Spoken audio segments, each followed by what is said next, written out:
The next question really relates to the general issue of calculation of zakat. Could you explain to the viewers in a nutshell how that is done? There are two methods of zakat can be calculated, because zakat is payable when you have it for 1 year. So you can keep a daily record of what is your wealth above the nisab level. You can keep a weekly record or a monthly record. So then whenever the nisab level is above, then you note down the date. On 1st of January, what was the nisab you had? 2nd of January, what you have. So what you had in the 1st of January, say 1st of January 2007.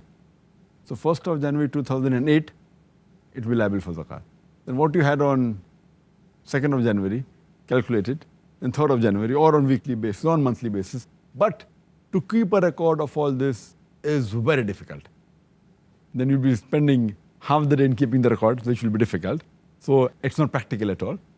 The easier method and the safe method, where mistake, inshallah, would be avoided, is picking one particular day in the full year and calculate it exactly 1 year after that.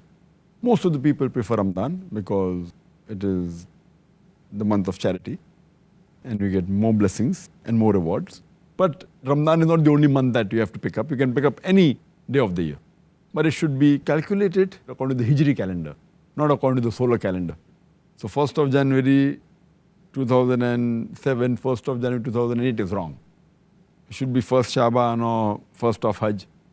But since Ramadan is the most pious month, 1st of Ramadan, you can take any day of Ramadan. If you take 1st of Ramadan, calculate all the assets that you have. And next year,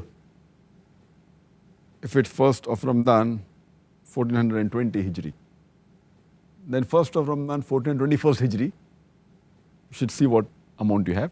Now, if you calculate only on one day and see exactly 1 Hijri year later, 1 lunar year later, it is the safest method.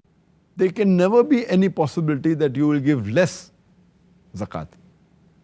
There can be high chances you may give more zakat, but never less. Why? If you keep on calculating daily, then the level keeps on going up and down. But if you calculate one particular day of the year, whichever day you pick up, and if there happens to be the lowest collection, the lowest saving in the full year, yet you are paying the minimum amount of zakat. Say on the 1st of Ramadan, you have 100,000 rupees as saving, or $100,000 as saving. And that happens to be the lowest saving in the full year. Yet, since it's the lowest, you have to pay zakat on what you possess for one full year. So you have to pay 2,500 rupees or $2,500 on that amount. It's safe. But it may be that it is the highest saving of the full year. So here itself, you may be paying a little bit more zakat, but you won't be paying less. But some people may think, oh, it is the highest saving. That means, I may be paying unnecessary more amount. There are chances you may pay more, but there are no chance you will pay less. Because even if it is the highest, and if you think that you will try and catch the lowest point may keep on changing. It may be in the month of Shaban, it may be in the month of Rajab, maybe in the month of Hajj. And then if you try and catch that point, next year it will again change. So if you try and catch that point, there are high chances you will pay less zakat. So best is to pick up one point, one day in the full Hijri calendar, and keep on taking that every year.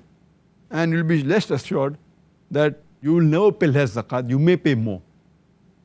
Because if the wealth keeps on fluctuating up and down, you have to pay on what amount you possess for the full year. Yeah. But the lowest point once, maybe Shaban, the other may be Ramadan, the third may be Hajj, maybe any month. The safest is to pick up any one, keep on sticking to that year, and inshallah you'll never pay less. You may pay more. Sometimes 10% more, 20% more, 30% more. It will never be less, inshallah. So this is the safest method and it's the best method. And on this day, whichever day you pick up, you have to calculate all the savings you have, whether in cash, what is the bank balance, what is the gold you possess, whether in the form of jewelry, whatever stock you possess, whether in shares, whatever investment, all this you put together, or your business, the stock trade of your business, all put together. If you're due to receive some amount from someone, even that has to be calculated because he has given a bit late, but yet it's your property. Or if you have given some loan to someone, that has to be calculated. But if you have to give some money to someone, that has to be deducted from your amount. For example, you have taken a loan of $100,000 or 100,000 rupees, and the total amount is 500,000 rupees that you have in your home, cash in hand, cash in bank, stock, everything. So you have to minus from 500,000, 100,000. So you have to pay zakat on 400,000. But if you possess 500,000 and you have given loan of $200,000 to somebody else, and you have to receive $100,000 because the goods you have sold, so 500 plus 200,000 plus 100,000, you have to pay zakat on $800,000. So in all, you have to calculate on one particular day of the year, and then you have to pay zakat 2.5% on that.